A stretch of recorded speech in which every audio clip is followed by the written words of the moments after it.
नमस्कार, स्वागत है आप सभी का हमारे खास कार्यक्रम में। मैं हूं आपके साथ ज्योति सिंह। कोविड की दूसरी लहर ने एक बार फिर से शहर शहर गांव-गांव को लॉकडाउन की हालत में डाल दिया। क्या बड़े क्या बच्चे, सभी का डेली रूटीन डिस्टर्ब हो चुका है, फिजिकल एक्टिविटी कम हो चुकी है।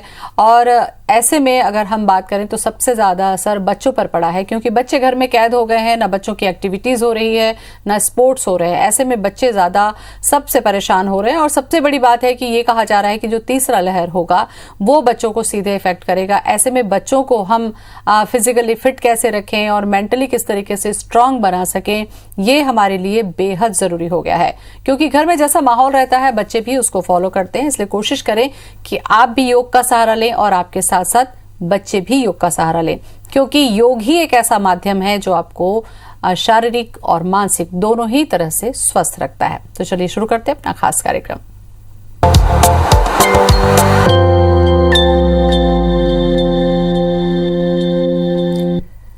हालांकि लॉकडाउन लगा है, लेकिन अलग अलग जगहों पर जितने भी योग एक्सपर्ट्स हैं वो ऑनलाइन क्लासेस के जरिए बच्चों को मोटिवेट कर रहे हैं, लोगों को मोटिवेट कर रहे हैं और योगा की क्लासेस भी कर रहे हैं, ताकि रूटीन में योग उनके जीवन का हिस्सा बने रहें और लोग निरोग रह सकें। तो महत्वपूर्ण जानने की जो बात है वो ये कि बच्चों को किस तरीके से योग करना चाहिए, बच्चों को किस तरीके की बातों का ध्यान रखना चाहिए, इस पर आज हम चर्चा कर रहे हैं। हमारे साथ जुड़ रही हैं योग एक्सपर्ट योग ज्योति। योग ज्योति, स्वागत है आपका। नमस्कार, हरिओम। हरिओम। थैंक यू ज्योति जी, मुझे पुनः आमंत्रित करने के लिए दर्शकों के बीच में। जी ज्योति जी, सबसे पहले मैं ये जानना चाहूंगी आपसे कि योग वैसे तो साल के हर दिन जरूरी है हमारे लिए, लेकिन खास करके तब जब हम लॉकडाउन में फंसे हुए हैं, बच्चों की एक्टिविटीज, बड़ों की एक्टिविटीज सब कुछ बंद हो चुकी है। ऐसे में ये योग किस तरीके से हमारी हेल्प कर सकता है फिजिकली और मेंटली फिटनेस के लिए? बहुत हेल्प कर सकता है ज्योति जी। योग से सब कुछ हम जीत सकते हैं। आप मेंटल, आप सोशल, आप अपनी इम्यूनिटी बढ़ा सकते हैं, आप अपने लंग्स की कैपेसिटी बढ़ा सकते हैं, आप तनाव से दूर रह सकते हैं, ऑक्सीजन लेवल बढ़ा सकते हैं। बहुत कुछ है योग में। बिल्कुल। योग ज्योति, मैं आज आपसे चर्चा कम और मैं चाहूंगी कि हमारे दर्शक आपके योग के माध्यम से बहुत सारी चीजें सीख सकें। सही तरीका क्या है, फायदा क्या है और कैसे करना चाहिए। तो मुझे लगता है जो कि आपने डिसाइड किया है वो आप योग जरूर बताते चले आप। जी बिल्कुल। ज्योति जी, मैं एक बात बोलना चाहूंगी कि जैसे कि अभी हम सुन रहे हैं कि तीसरी लहर आने वाली है जो कि बच्चों को प्रभावित कर सकती है। तो हम बच्चों को डराए नहीं, हम योग से जोड़ें और योग से इतने मजबूत करें उन बच्चों को कि वो अपने शरीर से स्वस्थ रहें और अपने मानसिक तौर से भी शरीर स्वस्थ रहे। इसलिए हम आपके बच्चों के लिए कुछ योग अभ्यास लाए हैं जो एक क्रम से सरल और सहज रूप से कर सके और स्टेप बाय स्टेप करेंगे और हम उसके काउंटर भी लाए हैं साथ में। तो सबसे पहले मैं आपको बताऊंगी कि खड़े होके हम योग अभ्यास कैसे करते हैं। इसके लिए सबसे पहले हम खड़े हो जाएंगे। सबसे पहला हम करेंगे ताड़ासन। ताड़ासन के लिए हम पहले समस्थिति में आएंगे। दोनों हाथों को हम शोल्डर के बराबर ले जाएंगे, पाम अप करेंगे, लंबी गहरी सांस भरेंगे, फिर यहाँ पे आकर छोड़ देंगे। फिर लंबी गहरी सांस भरकर धीरे धीरे अपने हील को उठाएंगे, पूरी बॉडी को स्ट्रेच देंगे और एक टारगेट पॉइंट पे फिक्स हो जाएंगे फाइनल पोजीशन में। होल्ड करेंगे 10 से 20 काउंटिंग तक। अगर आप ब्रेथ होल्ड कर सकते हैं तो होल्ड करिए, वरना आप नॉर्मल ब्रेथ ले सकते हैं। इससे आपकी हाइट भी बढ़ेगी, आपकी लंग्स की कैपेसिटी भी बढ़ेगी, ऑक्सीजन लेवल भी बढ़ेगा।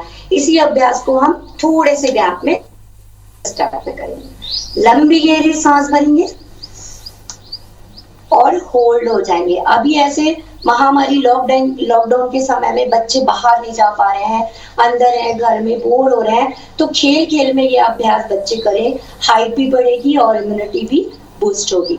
फिर वापस जाएंगे। इस अभ्यास को 3 से 4 बार, शुरुआत में 20 से 30 बार, फिर 50 काउंटिंग तक कर सकते हैं। दूसरा अभ्यास हम लाए हैं वृक्षासन, जो एकाग्रता कंसंट्रेशन के लिए बहुत अच्छा है। आप लेफ्ट लेग में खड़े होइए और राइट लेग को उठाइए और उसको धीरे से आप अपने थाई पे लॉक करिए और एक टारगेट पॉइंट फिक्स करिए और लंबी गहरी सांस भरकर प्रणाम की स्थिति पे होल्ड हो जाएंगे। आप शुरुआत में 20, फिर 30, फिर 40, फिर 50 ऐसे होल्ड कर सकते हैं। नॉर्मल ब्रेथ चलते रहने दीजिए और चेहरे पे मुस्कान। बच्चे घर में मम्मी पापा के साथ कंपटीशन के तौर पे भी कर सकते हैं और मजे से। अब फिर यही चीज हम दूसरे पैर से दोहराएंगे। राइट लेग फिक्स करेंगे, पूरा वजन डाइवर्ट करेंगे और फिर लेफ्ट लेग को थाई पे लॉक करेंगे। पोजीशन ऐसे होना चाहिए, ना कि ऐसे। आप होल्ड हो जाएंगे, एक टारगेट पॉइंट फिक्स करेंगे, फिर लंबी गहरी सांस भरकर होल्ड हो जाएंगे और चेहरे पे मुस्कान, और फिर धीरे धीरे हम वापस। सूर्य नमस्कार इम्यूनिटी बूस्ट के लिए बहुत अच्छा है। ऐसे टीनेज के बच्चे भी, छोटे बच्चे भी कर सकते हैं, बड़े भी कर सकते हैं। मैं 2 स्टेप बता देती हूँ सूर्य नमस्कार के। पहला नॉर्मल, फिर हम श्वासों के साथ। मैट के सबसे आगे आप खड़े हो जाएंगे, लंबी गहरी सांस भरेंगे, आंखें बंद करेंगे, सूर्य देव का ध्यान करेंगे, 3 मंत्र करेंगे। अगर आप ध्यान और मंत्रों के साथ करते हैं तो सूर्य नमस्कार का आपको 4 गुना फायदा मिलता है। 3 मंत्र करते हैं हम। ओम मित्राय नमः, ओम रवे नमः, ओम सूर्याय नमः। फिर यहाँ से 1 2 3, राइट लेग बैक, 4, धीरे से 5 6 7 8, एक कंप्लीट पैकेज है सूर्य नमस्कार। 9, लेफ्ट लेग आगे, दूसरा पैर सामने, फिर 11 और 12। इसी को मैं श्वासों के साथ बता रही हूँ। 12 स्टेप होते हैं, लेकिन और 12 इसी को मैं श्वासों के साथ बता रही हूँ। 12 स्टेप होते हैं, लेकिन हमारी 14 ब्रेथ होती है, जो ऑक्सीजन लेवल के लिए बहुत अच्छा है। 1 सांस भरा छोड़ा, 2 श्वास भरा, 3 श्वास छोड़ा, 4 श्वास भरा, 5 श्वास छोड़ा, 6 श्वास भरा और छोड़ा, 7 श्वास भरा, 8 श्वास छोड़ा, 9 श्वास भरा, 10 श्वास छोड़ा, 11 श्वास भरा, 12 श्वास छोड़ा। Release and relax. जैसे हम जाएंगे वैसे ही वापस आएंगे। योग में कहा गया है, पहला श्लोक है हमारा, अथ योग अनुशासन। तो योग हमें अनुशासन सिखाती है। उसी तरह से मैं आज धीरे धीरे एक एक करके आपको सिखाऊंगी। अब हम बैठ के करने वाले अभ्यास। मैं आपको पहला अभ्यास बताऊंगी, वक्रासन। दोनों पैर सीधे। सूर्य नमस्कार जब करते हैं थोड़ा सा रिलैक्स हो जाइए, नाक से सांस लीजिए और मुंह से प्यार से फूंक मारकर बाहर।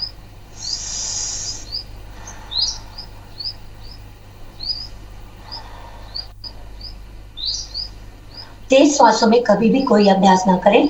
हमेशा जब भी आप अभ्यास करें, प्राणायाम करें, आसन करें, तो आप 1 मिनट का हल्का सा ब्रेक लेके आप लंबी गहरी सांस भरेंगे और छोड़ेंगे। अब मैं आपको बता रही हूँ वक्रासन। आपका लेफ्ट लेग सीधा रहेगा, राइट लेग फोल्ड होगा, या तो आप नी के सामने रखिए या क्रॉस कर लीजिए। आप राइट लेग पीछे आपका गया है तो राइट हैंड बैक जाएगा, फिर लेफ्ट हैंड अप रहेगा, लंबी गहरी सांस भरेंगे और छोड़ते हुए आप अपने घुटने को या एंकल को पकड़ के आप फिर पीछे बैक। अब आपको ये ऐसा नहीं, ये रॉन्ग है। आप अपने हिप के पास रखिए, बैक स्ट्रेट करिए और शोल्डर का एंगल लेके पीछे देखिए। फिर धीरे से वापस। इसे बड़े भी कर सकते हैं, बच्चे भी कर सकते हैं, सभी कर सकते हैं। ये स्पेशल डायबिटिक वालों के लिए बहुत अच्छा है। पैनक्रियास को इफेक्ट देता है, आप पेट भी कम होता है, स्ट्रॉन्ग बनता है बॉडी। अब आपका राइट लेग सीधा, लेफ्ट लेग आप फोल्ड करिए।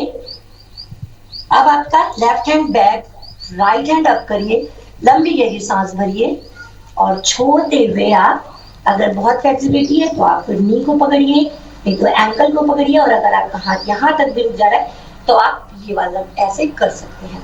इसके बाद बच्चे बड़े मजे से गो कोरोना नमस्ते आसनास कर सकते हैं। अब ये धीरे से वापस। अब मैं टेबल पोज बताऊंगी जो कि बच्चे बड़े मजे से कर सकते हैं, घर में कंपटीशन कर सकते हैं, डाइनिंग टेबल के माध्यम से एग्जांपल देके मम्मी पापा के साथ घर में जो भी बड़े भैया दीदी उनके साथ कर सकते हैं। चाहे आप बोल दीजिए टेबल में मैगी रखिए, आइसक्रीम रखिए, तो बड़े खुश होकर करेंगे। आप ये पैर को ऐसे रखिए, दोनों हाथ पीछे रखिए, लंबी गहरी सांस भरिए और पूरा उठ जाइए, होल्ड हो जाइए, नॉर्मल ब्रेथ। आपका देखिए इससे लंग्स कितना मजबूत हो रहा है, आपका पैनक्रियाज, आपका किडनी, आपका लीवर, आपका थायराइड ग्लैंड पूरी तरह एक्टिव हो रहा है, आपका श्वसन तंत्र। होल्ड करिए, 4 से 5 बार इस अभ्यास को आप कर सकते हैं। शुरुआत में आप 10 गिनती, फिर 20, ऐसे आप बढ़ा सकते हैं, फिर धीरे से आप वापस आएंगे। कोई भी आसनास में आपको जबरदस्ती नहीं करना है, बड़े आराम से सहज रूप से करना है। अब हमारा हो गया स्टैंडिंग के आसन, सिटिंग के आसनास। अब हम करेंगे पीठ के बल लेट के आसनास। आराम से धीरे से लेट जाए, लंबी गहरी सांस भरें और धीरे से मुंह से फूंक मारकर बाहर।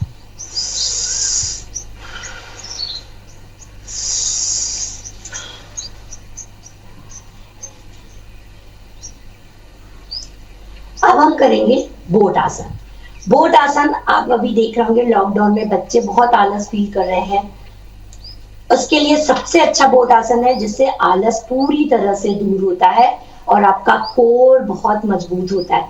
लंबी गहरी सांस भरेंगे और छोड़ते हुए धीरे धीरे अपर और लोअर को 30-30 डिग्री पे उठाएंगे और आपकी नजर होल्ड करेंगे। आप चाहे 20, 30, शुरू में आप 10 गिनती तक, फिर धीरे धीरे बढ़ाएंगे, फिर वापस सांस भरकर आएंगे। इसी में जैसे ज्योति जी आपने कहा कि जिम बंद है, बड़े भी परेशान है, कैसे करें, तो उसके लिए कोर के लिए बड़े ये भी कर सकते हैं। एब्स के लिए लंबी गहरी सांस भरेंगे और छोड़ते हुए उठेंगे पैर को 90 डिग्री। 1, 2, 3, 4, 5, 6, 7, 8, 9, 10। इससे कोर बहुत मजबूत होता है और पेट भी कम होता है, तो बच्चे के साथ बड़े भी कर सकते हैं। अब मैंने बताया था ज्योति जी की जब हम हर आसनास के काउंटर करेंगे, तो काउंटर के लिए हम जैसे बोट आसन के तो हमारे लंबर पे खिंचाव आता है, प्रेशर पड़ता है, तो हम इसके लिए हम इसके काउंटर के साथ ब्रिज पोज करेंगे। सेतु बंद आसन बोलते हैं। बच्चों को आप खेल खेल में बोल सकते हैं कि चलिए हम ब्रिज बनते हैं, ऐसे बोल के आप उनको मना सकते हैं और योग के साथ जोड़ सकते हैं। लंबी गहरी सांस भरेंगे और धीरे धीरे अपने टमी पार्ट को उठाएंगे जितना आप अपने शरीर की क्षमता के साथ, और आपकी नजर नाभि पे और आपका चेस्ट लॉक होगा। इससे देखिए आपके पैनक्रियाज, किडनी और पुरुषों के लिए भी बहुत अच्छा है, प्रोस्टेट ग्लैंड के लिए, आपका हार्ट, आपका लीवर, आपका नेक, थायराइड वालों के लिए भी बहुत अच्छा है। और होल्ड रहेंगे, अपनी नाभि को देखेंगे, होल्ड। आप शुरू में 10 से 20 गिनती तक होल्ड करिए नॉर्मल ब्रेथ के साथ और धीरे धीरे वापस। इस अभ्यास को भी आप 3 से 4 बार दोहरा सकते हैं। फिर धीरे से आप पैर को लंबे कर लीजिए और धीरे से आप फिर पलट जाएंगे। पलट के आप मकर आसन करिए। ये मकर आसन अभी आप देख रहे होंगे कि डॉक्टर्स और वीडियो बहुत सारा वायरल हो रहा है कि आप पलट के लेटिए, पीलो लगा लीजिए और मकर आसन में रहिए, इससे ऑक्सीजन लेवल बढ़ता है। बिल्कुल सही बात है, लेकिन बहुत देर ना रुके, 5 से 7 ब्रेथ लें, फिर वापस आ जाए, फिर ले, ऐसे थोड़े थोड़े देर में करिए। इससे हमारे बॉडी के फंक्शन पूरी तरह लूज हो जाते हैं, हल्के हो जाते हैं, जिससे आप ऑक्सीजन लेने में बहुत आपको सरलता होती है। लंबी गहरी सांस भरिए, बाहर,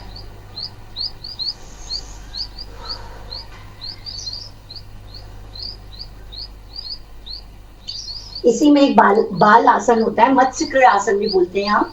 राइट हैंड को आप 90 डिग्री रखिए और राइट लेग को फोल्ड करिए और आपका face right side, left hand सीधा रहेगा और लेफ्ट लेग भी सीधा रहेगा और आपके घुटने से राइट लेग का पंजा टच होगा और बड़े आराम से आप रिलैक्स होकर लेट जाइए। इससे भी ऑक्सीजन लेवल बहुत ज्यादा बढ़ता है।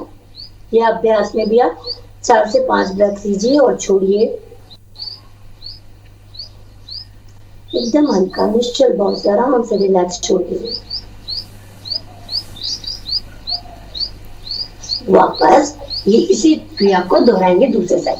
अब आपका राइट हैंड सीधा, राइट लेग सीधा, लेफ्ट साइड 90 डिग्री हैंड रहेगा और आपका गाल राइट लेफ्ट साइड आराम से। फिर हम वापस आएंगे। अब हम आपको बता रहे हैं सुपरमैन पोज। योग से बच्चों को जोड़िए। अब उनके लिए हम एक खेल में आसनास लाएंगे तो वो ज्यादा एक्टिव होंगे और योग करने के लिए तैयार होंगे। तो आप घर में बच्चों के साथ करिए मजे से। दोनों हाथ फैलाएंगे और दोनों पैर फैलाएंगे। बच्चों को सुपरमैन का किरदार याद दिलाइए, विक्रम बेताल का याद दिलाइए किरदार। बच्चे जरूर मजे से करेंगे। इससे शरीर आपका स्ट्रांग होगा, कोर मजबूत होगा, स्पाइन में फ्लेक्सिबिलिटी आएगी, लंबी गहरी सांस भरेंगे और पूरी अच्छी तरह से उठ जाएगी। सुपरमैन पोज इसे विपरीत सलभ आसना भी कहते हैं। होल्ड हो जाइए जब तक, और इसी में बच्चों के साथ मजे से आप फ्लाई करिए, एंजॉय करिए। धीरे से वापस आइए। इस अभ्यास को आप 3 से 4 बार करें। अब फिर हमारी बात आती है काउंटर की। अब आपके लंबर पे प्रेशर आया, स्पाइन पे प्रेशर आया, तो अब हम इसका काउंटर करेंगे। धीरे से वापस आएंगे रैबिट पोज में। रैबिट पोज सस का लंबी गहरी सांस भरेंगे और धीरे धीरे जाएंगे और अपने फोरहेड को लगा लेंगे। इससे हमारी लेफ्ट चंद्र नाड़ी एक्टिव होती है जो मन को शांत करती है और एक हमें कॉन्फिडेंस दिलाती है। हमारा ब्रेन मस्तिष्क पूरी तरह से एक्टिव होता है, ब्लड का सर्कुलेशन अच्छा होता है। तो देखिए कैसे हम काउंटर के साथ आसनास किए, हमको दोनों तरफ से फायदा, हमारा अपोजिट बॉडी भी फ्रंट भी। आराम से इसको करिए। इससे आपका ऑक्सीजन लेवल भी बढ़ेगा। हमने शुरू में ही बात किया, इम्यूनिटी बढ़ाएंगे, ऑक्सीजन लेवल वाली आसन। ये जो शशकासन आपने बताया योग ज्योति, ये जो शशकासन है, अगर इसको ही कर लिया जाए, बालासन कर लिया जाए, मकरासन कर लिया जाए, 2-3 ही आसन अगर बच्चे कर लें या घर में जो बड़े हैं वो भी कर लें, तो मुझे लगता है कि ऑक्सीजन वाला जो पॉइंट है हमारा वो काफी कवर हो जाता है। वो बिल्कुल कवर हो जाता है मैम। वही मैंने बोला कि स्टेप बाय स्टेप करें। हर आसनास की जरूरत है, लेकिन आप उसके काउंटर के साथ करिए और एक क्रम से करिए। अनुशासन, मैंने बोला अनुशासन, योग हमें अनुशासन का है। तो ये नहीं कि आप खड़े होकर करें फिर प्राणायाम कर लीजिए फिर लेट के करिए। बिल्कुल, इसीलिए मैंने आपसे पूछा कि मकरासन है, शशकासन है, बालासन है, इस तरीके के आसन जो है ये जानना जरूरी है कि कौन से आसन के बाद में आपको कौन सा करना है। इसके साथ साथ योग ज्योति, प्राणायाम का भी एक बहुत बड़ा रोल रहा है अपनी सांसों के जो साधने की। जब हम बात करते हैं, ऑक्सीजन लेवल की बात करते हैं, और दूसरा जो महत्वपूर्ण बिंदु होगा स्ट्रेस, तनाव, डर, जो इस समय सबके ज्यादा मन में है, बड़ों के भी बच्चों के भी। इससे जुड़ी कुछ जानकारी मैं आपसे लूंगी और आसन भी जानेंगे। योग ज्योति, यहाँ पर एक महत्वपूर्ण चीज मैं चाहती हूँ कि आप जरूर बताएं हमारे दर्शकों को कि अचानक से जब हमें लगता है कि नहीं अब हमें योग की तरफ जाना है, अब हमारे मन में डर हो गया है इसलिए हम योग कर रहे हैं, तो योग का जो फायदा है वो 2-4 दिन में नहीं आता। इसके लिए आपको लगातार इसका क्रम बनाकर रखना बेहद जरूरी होता है। क्या ये बात सही है? बिल्कुल बिल्कुल सही है। लोग सोचते हैं हम 1 दिन 2 दिन कर लेते हैं, 1 हफ्ता हो गया हमें रिजल्ट नहीं मिल रहा है। नहीं, योग को साधना है। आपको धीरे धीरे आपके इसके, जैसे आयुर्वेद में आपको और एलोपैथिक में फर्क पड़ता है कि आप एलोपैथिक फट से सबर देता है, लेकिन आयुर्वेद धीरे धीरे। तो उसी तरह से योग आपको जरूर फायदा देगा, लेकिन धीरे धीरे। बिल्कुल। प्राणायाम पर मैं अब चर्चा करूंगी आपसे कि प्राणायाम के माध्यम से भी हम अपना ऑक्सीजन बढ़ा सकते हैं, इम्यूनिटी बढ़ा सकते हैं। कौन से ऐसे प्राणायाम है और किस क्रम से हमें कितनी देर करना चाहिए? जी बिल्कुल, मैं आपको आज 3 प्राणायाम बताऊंगी। पहले भस्त्रिका प्राणायाम बताऊंगी, फिर भ्रामरी प्राणायाम बताऊंगी और उद्गीत प्राणायाम, जो कि बच्चों के लिए और बड़ों के लिए भी बहुत ही ज्यादा लाभदायक है। सबसे पहले मैं आपको भस्त्रिका प्राणायाम बताती हूँ। और कभी भी ज्योति जी प्राणायाम करें तो आप फास्ट प्राणायाम से शुरू करें, फिर धीरे धीरे स्लो में जाइए, फिर फास्ट करिए। कई लोग करते हैं कि कपालभाति कर लेते हैं फिर भस्त्रिका कर लेते हैं। नहीं, जिसको बीपी नहीं है उनको भी बीपी हो जाएगा, ये हमारा एक्सपीरियंस कहता है। तो आप पहले फास्ट कर लीजिए प्राणायाम, फिर आप स्लो प्राणायाम कर लीजिए, फिर एक फास्ट प्राणायाम कर लीजिए, फिर एक स्लो प्राणायाम। इस क्रम में करेंगे तो कभी कोई भी दिक्कत नहीं होगी। मैं आपको भस्त्रिका प्राणायाम बताऊंगी, जिसके लिए आप वज्रासन में बैठ जाइए। भुजा भस्त्रिका बताऊंगी, 3 स्टेप के भुजा भस्त्रिका बताऊंगी। सबसे पहले आप स्पाइन सीधी रखें, आपका शोल्डर बराबर, वज्रासन में बैठिए। आप स्पाइन सीधी रखें, आपका शोल्डर बराबर, वज्रासन में बैठिए। जिनके नी में प्रॉब्लम है वो नीचे कुशन या पिलो रख सकते हैं या एंकल के नीचे भी रख सकते हैं। अब आपकी चिन थोड़ी सी सामने। कभी भी आप प्राणायाम करें तो ऐसे सर ना हो। बहुत लोग करते हैं तो ऐसे तिरछा हो जाता है, ऐसे हो जाता है, तो नहीं। बॉडी का 27% वेट आपके गर्दन पे पड़ता है, जिससे सर्वाइकल की प्रॉब्लम आती है। तो मैं आपको ये आपका सही तरीका है बैठने का। भस्त्रिका प्राणायाम से हम शुरू करते हैं। ये भुजा भस्त्रिका। आप लंबी गहरी सांस भरेंगे। जिनको वायरस है, जो कोविड पेशेंट है, वो नॉर्मल सांस ले लेकिन फोर्सफुली छोड़े। और जो नॉर्मल है, जिनको कोई परेशानी नहीं है, वो फोर्सफुली ले और फोर्सफुली छोड़े।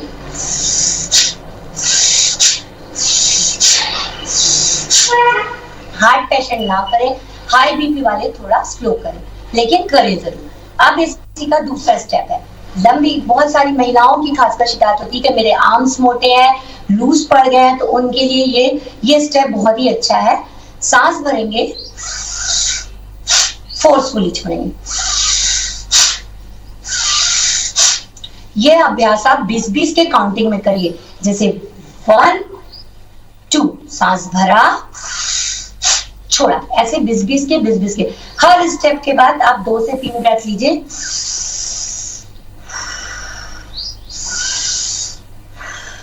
तो आपको कभी दिक्कत नहीं होगी। तीसरा स्टेप मैं बताती हूँ, आपने कभी सुना होगा ज्योति जी, ये हमारा एक्यूप्रेशर पॉइंट होते हैं। जो ये हमारा टमी का भाग होता है, हेड होता है, 2 हाथ होते हैं, 2 पैर होते हैं, सूजी योग और एक्यूप्रेशर में। तो हम देखिए हमारा लीवर, किडनी, पैंक्रियाज, हार्ट, इन जगह पे है।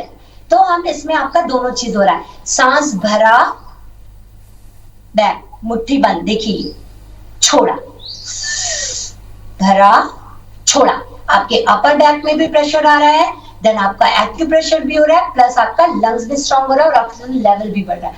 तो देखिए कितना अच्छा प्राणायाम है ये। इस अभ्यास को आप 10 से 20 बार करिए। अब मैं दूसरा प्राणायाम बताती हूँ, भ्रामरी प्राणायाम, जिसके लिए आप भ्रामरी का एक फायदा योग ज्योति, जब आपसे हम चर्चा कर रहे थे तो वो ये भी था, जैसा कि शुरू में मैंने कहा था कि एक स्ट्रेस और एक डर भी है। तो क्या डर और ये जो स्ट्रेस है इस भ्रामरी से भी दूर होता है, जैसा आपने बताया था? तो मुझे लगता है ये पॉइंट ऐड कर लीजिए आप उसमें। बिल्कुल, भ्रामरी प्राणायाम इसलिए बनाया है। देखिए, भ्रामरी प्राणायाम करने से जो गुंजन निकलते हैं, भ्रामरी प्राणायाम करने से मन को शांत करने वाले अल्फा तरंगे पैदा होती है, जो कि आपका क्रोध, ईर्ष्या, आपकी अनिद्रा की शिकायत दूर करती है, प्लस आपका एकाग्रता बढ़ता है, प्लस वर्टिगो। आजकल आप सुन रहे होंगे वर्टिगो की प्रॉब्लम बहुत हो रही है, उसके लिए भी ये बहुत फायदेमंद है। और भ्रामरी प्राणायाम ऐसा माना जाता है कि रात को सोने से पहले अगर आप करें तो अनिद्रा की शिकायत आपको दूर होती है। तो ये बहुत अच्छा प्राणायाम है। और सबसे बड़ी बात ज्योति जी, अभी इस महामारी में भ्रामरी प्राणायाम करने से नाइट्रस ऑक्साइड जनरेट होती है, जो कि कोरोना वायरस को हमारे शरीर में मल्टीप्लाई होने से रोकती है। यह बात बहुत ही इंपॉर्टेंट है। तो आप इस अभ्यास को बच्चे से लेकर बड़े हर कोई कर सकते हैं। इसके लिए मैं आपको बताऊंगी, इंडेक्स फिंगर जो है उसको आप यहाँ कार्टिलेज है, छोटा सा कान के पास एक ढक्कन जैसा है, उस कार्टिलेज को आपको बंद करना है। आंखें बंद रहेगी, आपकी जो अंदर दांत है और जो जिभ है वो अंदर हवा में लटकी रहेगी, ना कि आपस में टकराएगी। और आपके होंठ बंद रहेंगे, लंबी गहरी सांस भरेंगे और पूरे वाइब्रेशन को पूरा फील करेंगे। मैं 3 बार इस अभ्यास को करके बता रही हूँ। आंखें बंद करेंगे, लंबी गहरी सांस भरेंगे। आपका पोस्चर सीधा होना चाहिए, स्पाइन सीधी होनी चाहिए, चेहरे पे हल्की सी मुस्कान।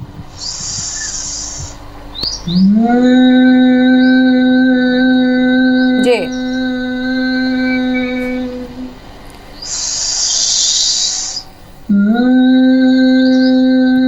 तो ये भ्रामरी है योग ज्योति, और इस भ्रामरी के साथ साथ स्ट्रेस और अनिद्रा की भी शिकायत दूर होती है और कोरोना के मल्टीप्लिकेशन में भी कमी आती है। काफी महत्वपूर्ण चीजें आसनों के साथ आपने करके बताया। बहुत बहुत धन्यवाद, जो बच्चों के लिए फायदेमंद जरूर होगा।